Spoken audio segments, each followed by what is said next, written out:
বন্ধুরা নমস্কার। বন্ধুরা অনেকে হয়তো জানেন না, 1999 সালে আমি সাংবাদিকতা শুরু করি। আমার প্রথম সাংবাদিকতার সূত্রপাত হয় একটা সাপ্তাহিক পত্রিকাতে। এরপরে যদিও সেটা অল্প সময়ের জন্য, অতি অল্প সময়ের জন্য, সেটা বেশি দিনের জন্য না, আমার মনে হয় কয়েক মাসের মাত্র ব্যাপার। তো সেই সময়ে আমি ঠিক করি যে আমি কোনো একটা স্কুলে শিক্ষকতা করব। শিক্ষকতা থেকে আমার একটা রোজগার হবে নিয়মিতভাবে মান্থলি, আর সাংবাদিকতা আমি এরপরে তো অন্য পেপারে কাজ করবই, বেতন তো পাবোই সেখান থেকে। তবে শিক্ষকতা এবং সাংবাদিকতা দুটো আমি পাশাপাশি করতে পারবো। তো সেই অনুযায়ী আমি বিভিন্ন স্কুলে গিয়ে, প্রাইভেট স্কুলে গিয়ে আমি নিজে থেকে অ্যাপ্লিকেশন জমা দিই। তো অনেকগুলো স্কুলেই যাই আমি, কিন্তু সেখানে আমি শুনি যে এই মুহূর্তে টিচারের দরকার নেই, দরকার হলে তোমাকে আমরা জানাবো। কিন্তু সেই সময়ে আমার কাছে কোনো টেলিফোন ছিল না, মোবাইল ফোন তো তখন আসেনি, আর বাড়িতে কোনো ল্যান্ড ফোন ছিল না। ফলে স্কুলের তরফ থেকে আমাকে জানাবে এইটার কোনো যুক্তি ছিল না, আর কি জানানোর কোনো ব্যবস্থা ছিল না। তো যাই হোক, আমি আমার চেষ্টা করতে থাকি যে কিছুদিন আমি শিক্ষকতা করব। তো এই করতে করতে আমি আগরতলা থেকে আগরতলা উদয়পুর রোডে সবাই জানেন যে বিশ্রামগঞ্জ নামে একটা জায়গা আছে। সেই বিশ্রামগঞ্জ থেকে মোটামুটি 3 কিলোমিটার দূরে ডন বস্কো স্কুল আছে। সেটা class 12 school, Saint Xavier school নামে পরিচিত। সো সেখানে একদিন যাই আমি, সকাল বোধহয় 10টা 11টা এরকম সময় হবে। আমি সেটা মূলত ট্রাইবেল এরিয়া, পুরোপুরি ট্রাইবেল এরিয়া, এবং সেই সময় ত্রিপুরাতে ব্যাপকভাবে উগ্রপন্থী কার্যকলাপ চলছিল। ফলে এই সময়ে এই এলাকাতে, যে এলাকাতে অনেকগুলো উগ্রবাদী কার্যকলাপ হয়েছে, সেখানে যাওয়াটা ভীষণ রিস্কি। তো আমি কাউকে জানাইনি, বাড়িতেও কাউকে বলিনি, আর কারোর সঙ্গে কোনো পরামর্শও করিনি। আমি ঠিক করেছি আমি সেখানে যাব, অ্যাপ্লিকেশন জমা দেব। তাদের যদি টিচারের দরকার হয় তাহলে আমাকে নেবে, না হলে নেবে না। অন্য স্কুলেও তো আমি গেছি, সেখানেও তো আমাকে নেয়নি, অসুবিধা নেই। তখন আমি বেকার যুবক, তো বেকার যুবককে তো চেষ্টা করতেই হবে। তো আমি চেষ্টা করেছি। আমার ইচ্ছে ছিল না কখনো সরকারি চাকরি করব। সরকারি চাকরি আমি কোনো দিন পছন্দ করিনি, ছোটবেলা থেকে আজকে পর্যন্ত।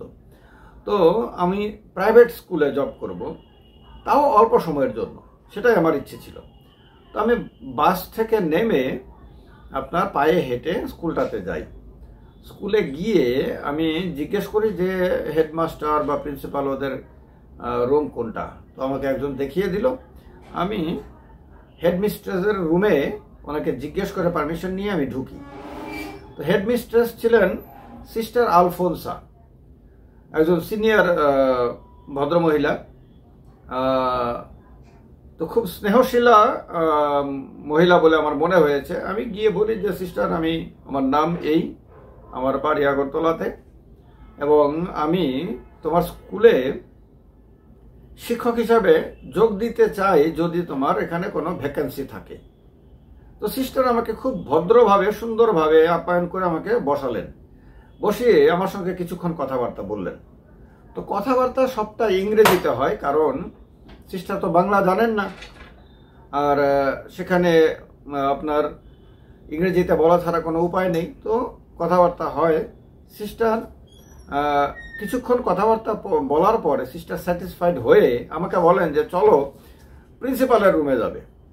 তো প্রিন্সিপাল ছিলেন সেবাস্টিয়ানের রুমে আমাকে নিয়ে যায়। সেখানে মোটামুটি আধ ঘন্টা 1 ঘন্টার মতন ইংরেজিতেই কথা হয় সেবাস্টিয়ান পিল্লাই এবং সিস্টার আলফোনসার সঙ্গে। একজন প্রিন্সিপাল, একজন হেডমিস্ট্রেস, তো উভয়ের সঙ্গে কথাবার্তা হয়, এবং উভয়ই সম্ভবত দুজনই কেরালার, অথবা একজন কেরালার একজন তামিলনাড়ুর হবেন। তারা কেউই বাংলা বোঝেন না। তো অনেকক্ষণ ধরে কথাবার্তা হওয়ার পরে তারা ইন্টারভিউ নিয়ে নেন, আমাকে নানান ধরনের প্রশ্ন করেন। সমস্ত প্রশ্নের উত্তর পাওয়ার পরে তারা স্যাটিসফাইড হন, এবং আমাকে প্রিন্সিপাল বলেন যে তুমি তো বাংলা অনার্স, তুমি বাংলা ক্লাস নিতে পারবে, আমাদের বাংলা টিচারের দরকার আছে, কিন্তু তুমি তো ইংরেজিতেও আমাদের ক্লাস নিতে পারবে, আমাদের স্টুডেন্টের ক্লাস নিতে পারবে। আমি বললাম ইয়েস, অ্যাবসলিউটলি। তো তারপরে আমি 2 বছর সেই স্কুলে শিক্ষকতা করি। আপনার বাংলাতে তো আমি ক্লাস 11-12 পর্যন্ত আমি ক্লাস নিতাম, 9, 10, 11, 12। আর ইংরেজিটা আমি 10 পর্যন্ত নিতাম। অনেক সময় 7, 8, 9, 10 এই ক্লাসগুলো নিতাম। কখনো কখনো অন্য কোনো টিচার না এলে অন্য ক্লাসেও আমাকে প্রিন্সিপাল পাঠাতেন। তো আমি কাজ করতে করতে স্টুডেন্টদের সঙ্গে খুব একটা ভালো হৃদ্যতা হয়ে যায়, সমস্ত টিচারদের সঙ্গে খুব ভালো বন্ধুত্ব হয়ে যায়। প্রিন্সিপাল, হেডমিস্ট্রেস সবাই আমাকে খুব স্নেহ করতেন। সবার সঙ্গে একটা বেশ ভালো ফ্রেন্ডলি রিলেশন আমার তৈরি হয়। এর মধ্যে আমার আলসার শুরু হয়, আলসার, যে গ্যাস্ট্রিক আলসার আমার শুরু হয় এবং প্রচণ্ড ব্যথা। ব্যথা এমন হয় যে ব্যথা শুরু হলে আমি দাঁড়িয়ে থাকতে পারতাম না, বসেও থাকতে পারতাম না। অনেক সময় আমাকে মানে প্রায় শুয়ে যেতে হতো, এরকম অবস্থা। বাড়িতে থাকলে বিছানায় শুয়ে গড়াগড়ি খেতে হতো, এত ভয়ঙ্কর ব্যথা। তো ক্লাস করতে করতে অনেক সময় ক্লাসের ভেতরে ব্যথা উঠলে মানে খুব কষ্ট হতো ক্লাসটা শেষ করে কোনো মতে আমি স্টাফ রুমে চলে আসতাম, এসে একটা বিস্কিট টিস্কিট কিছু একটা খেতাম, জল খেতাম। তো শেষ পর্যন্ত 2 বছর পরে ওই ব্যথার যন্ত্রণার কারণে আমি স্কুলে রেজিগনেশন দিই। প্রিন্সিপাল আমাকে বারবার বলেছিলেন যে তুমি স্কুল ছেড়ো না, তোমার চিকিৎসার জন্য যদি প্রয়োজন হয় আমরা তোমাকে হেল্প করব, বা তুমি যদি চাও আমাদের যে কোয়ার্টার আছে সেখানে তোমার ফ্রিতে থাকার ব্যবস্থা করে দেব, তুমি আমাদের এখানে থাকো, কারণ স্টুডেন্টরা তোমাকে পছন্দ করে, সব টিচাররাও তোমাকে পছন্দ করে এবং তুমি ভালোভাবেই সব কিছু করছো, তো তুমি থাকো এখানে। কিন্তু আমার পক্ষে সেই রিস্ক নেওয়াটা সম্ভব ছিল না, কারণ ব্যথাও যখন উঠতো তখন কি ভয়ঙ্কর ব্যথা হতো সেটা একমাত্র আমি জানতাম। তো কাউকে মানে বলে বোঝানো সম্ভব না আর কি। তো তার কারণে আমাকে স্কুল ছাড়তে হয়। তো স্কুলটার সঙ্গে এখনো আমার একটা মানসিক সম্পর্ক আছে, কারণ স্কুলে সবাই আমাকে ভীষণ স্নেহ, সম্মান, শ্রদ্ধা দিয়েছিল। এটা সত্য। স্কুলের অনেক স্টুডেন্ট এখনো মাঝে মাঝে আমার সঙ্গে যোগাযোগ করে, রাস্তায় দেখা হলে আমার সঙ্গে এগিয়ে এসে কথা বলে।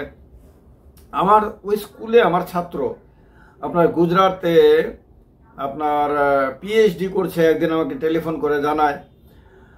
অনেকে ভালো ভালো জায়গাতে এখন চাকুরি করে, তো নানান জায়গাতে এরা এস্টাবলিশড আছে। তো ভালো লাগে আমি যখন ভাবি। তো এই স্কুলে মাস্টারি করার সময়েই আমি আবার সাংবাদিকতা করতে করতে করতে করতে এরপরে তো বড় বড় মিডিয়াতে চলে যাই, বড় সংবাদপত্রে চলে যাই, এরপরে স্যাটেলাইট চ্যানেলে চলে যাই। তো সেগুলো চলতে থাকে। ফলে ওই 2 বছরের শিক্ষকতার পরে আমি আর কোনো স্কুলে শিক্ষকতাতে যাইনি। আর সাংবাদিকতা যেহেতু আমার খুব পছন্দের সাবজেক্ট ছিল, সাংবাদিকতাতে পুরোপুরি ডুবে যাই। এরপরে তো দীর্ঘদিন সাংবাদিকতা করি। অনেকে আমাকে চেনেন হয় দৈনিক সংবাদের সাংবাদিক হিসেবে, অনেকে চেনেন এনি বাংলার মানে স্যাটেলাইট চ্যানেলের সাংবাদিক হিসেবে। তো এরপরে রাজনৈতিক জীবনে তো অনেকের সঙ্গে রাজনৈতিক কারণে পরিচয় হয়। তো এগুলো জীবনের অভিজ্ঞতা, এবং সেই অভিজ্ঞতা রিয়েল লাইফ স্টোরিতে আমি শেয়ার করব, আপনাদেরকে কথা দিয়েছিলাম। তো আমার মনে হয় এই অভিজ্ঞতা আপনাদের অনেককেই আনন্দ দেবে, এবং অনেকে হয়তো এই সময়কালে আমার সঙ্গে পরিচিত হয়েছিলেন, তারা যদি কেউ আমার এই ভিডিওটা দেখছেন যদি হয়, তাহলে কমেন্ট বক্সে জানাবেন। আর কারোর যদি জীবনে এই ধরনের অভিজ্ঞতা, সিমিলার অভিজ্ঞতা যদি হয়ে থাকে, সেটাও জানাবেন। আমার বিশ্বাস এই চ্যানেলটা, রিয়েল লাইফ স্টোরি চ্যানেলটা আপনাদের ভালো লাগছে। তার কারণে কেউ যদি এখনো চ্যানেলটাকে সাবস্ক্রাইব না করে থাকেন, তাহলে কথা বলতে বলতেই, কথা শুনতে শুনতেই চ্যানেলটাকে সাবস্ক্রাইব করে নেবেন। আর এই ভিডিওটাকে যদি আপনাদের পছন্দ হয়, একটা লাইক তো অবশ্যই করবেন, কমেন্ট করে নিজেদের মতামত তো অবশ্যই জানাবেন, আর শেয়ার ভিডিওটা অবশ্যই করবেন। দেখা হবে, আরও কথা হবে, আরও অনেক জীবন কাহিনী এই চ্যানেলে একের পর এক তুলে ধরতে থাকব। ভালো থাকবেন সবাই, অনেক অনেক শুভকামনা। নমস্কার।